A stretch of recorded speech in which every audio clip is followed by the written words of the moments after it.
যদি 15ই আগস্টকে কেন্দ্র করে কোন নৈরাজ্য সৃষ্টির পায়তারা করা হয়, সারা বাংলাদেশে তাদেরকে প্রতিরোধ করা হবে।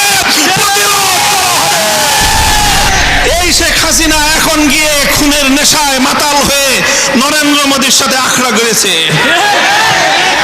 যদি সেখান থেকে বসে বাংলাদেশের স্বাধীনতার উপর কোনো হস্তক্ষেপ করার চেষ্টা করা হয়, তাহলে বাংলাদেশের মাটিতে ভারতীয় দূতাবাস থাকতে পারবে না।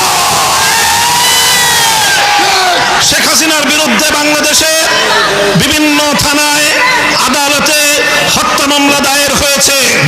আমি আহ্বান জানাতে চাই, খুনি হাসিনাকে ধরে এনে বিচারের কাঠগড়ায় দাঁড় করাতে হবে।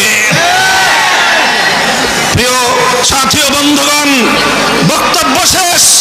ইনশাআল্লাহ বিগত দিনে যেভাবে আমরা রক্ত দিয়েছি পিলখানায়, যেভাবে আমরা রক্ত দিয়েছি শাপলা চত্বরে, যেভাবে আমরা রক্ত দিয়েছি মোদী বিরোধী আন্দোলনে হাটহাজারীতে, যেভাবে রক্ত দিয়েছি আমরা মোদী বিরোধী আন্দোলনে ব্রাহ্মণবাড়িয়ায়, ঠিক আগামী দিনে দেশের স্বাধীনতা রক্ষার জন্য, ইসলামের হেফাজতের জন্য যদি আবার রক্ত দেওয়ার প্রয়োজন হয়, স্বাধীনতার ঝান্ডা নিয়ে রক্ত দেওয়ার জন্য প্রস্তুত থাকবে কারা?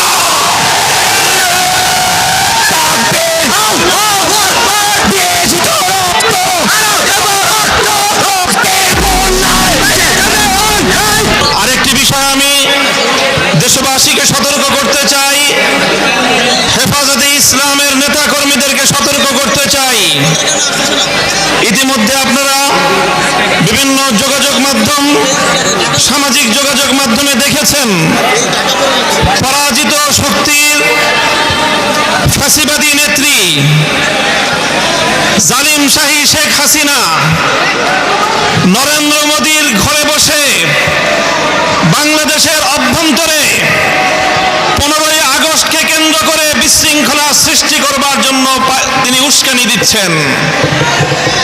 বলতে চাই, আওয়ামী লীগের, যুবলীগের, ছাত্রলীগের যারা বিগত 15 বছর পর্যন্ত হাতুড়ি লীগের ভূমিকা পালন করেছেন, মনে রাখবেন এখন বাংলাদেশ আর সেই 16 বছরের ফ্যাসিবাদী পরাধীন বাংলাদেশ নয়।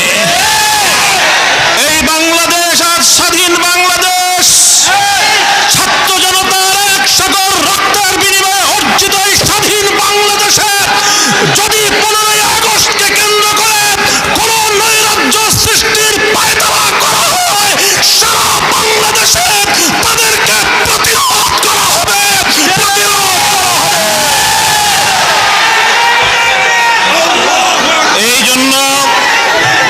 এই জন্য আমরা বৈষম্য বিরোধী ছাত্র আন্দোলনের নেতৃবৃন্দ, অন্তর্বর্তীকালীন সরকারের দায়িত্বশীলদের পাশাপাশি হেফাজতে ইসলামের নেতা কর্মীদেরকে আমি আহ্বান জানাতে চাই, আগামীকাল 15ই আগস্ট, 16ই আগস্ট এবং গোটা আগস্ট মাস জুড়ে আমাদেরকে সতর্ক থাকতে হবে।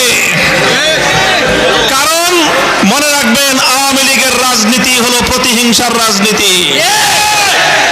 1975 সালে 3.5 বছরের অপশাসনের যুগে শেখ মুজিবুর রহমান সাহেব নির্বিচারে দেশের 30,000 যুবককে হত্যা করেছিল। এদেশের বাকশাল কায়েম করার মধ্য দিয়ে মানুষের সকল অধিকারগুলো তিনি হরণ করেছিলেন। অধিকার হারা মানুষ তখন তারা ক্ষুব্ধ হয়ে ধানমন্ডির 32 নম্বর বাড়িতে অভ্যুত্থান পরিচালনা করেছিল। তখন এই শেখ হাসিনা ঘোষণা দিয়েছিল, যে জাতি তার বাবাকে হত্যা করেছে তিনি সেই জাতির কাছ থেকে প্রতিশোধ গ্রহণ করবেন। বিগত 45 বছর ধরে শেখ হাসিনা প্রতিশোধের রাজনীতি করেছেন, প্রতিশোধ নিয়েছেন আমার বাংলার তাওহীদি জনতার বিরুদ্ধে, প্রতিশোধ নিয়েছেন বাংলার স্বাধীনতাকামী মুক্তিকামী জনতার বিরুদ্ধে, প্রতিশোধ নিয়েছেন বাংলাদেশের ছাত্র জনতা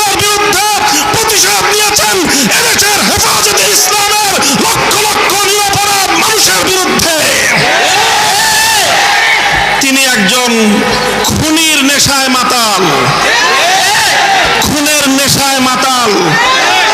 আপনারা লক্ষ্য করে থাকবেন, যারা মাতাল হয়, মদখোর হয়, তারা সারাদিন যে যেখানে থাকে, দিন শেষে রাতের বেলায় সব মাতালগুলো একসাথে হয়ে মদ্যপান করে মাতলামি করে। বর্তমান পৃথিবীতে বড় বড় খুনের নেশায় মাতাল আছে। 1 নম্বর বিনিয়ামিন নেতানিয়াহু, 2 নম্বর ভারতের গুজরাটের কসাই নরেন্দ্র মোদী, 3 নম্বর বাংলাদেশের বিদায়ী ফ্যাসিবাদী শেখ হাসিনা। এই শেখ হাসিনা এখন গিয়ে খুনের নেশায় মাতাল হয়ে নরেন্দ্র মোদীর সাথে আখড়া করেছে। যদি সেখান থেকে বসে বাংলাদেশের স্বাধীনতার উপর কোনো হস্তক্ষেপ করার চেষ্টা করা হয়, তাহলে বাংলাদেশের মাটিতে ভারতীয় দূতাবাস থাকতে পারবে না। শেখ হাসিনার বিরুদ্ধে বাংলাদেশে বিভিন্ন থানায়, আদালতে হত্যা মামলা দায়ের হয়েছে। আমি আহ্বান জানাতে চাই, খুনি হাসিনাকে ধরে এনে বিচারের কাঠগড়ায় দাঁড় করাতে হবে। প্রিয় সাথী ও বন্ধুগণ, বক্তব্য শেষ। ইনশাআল্লাহ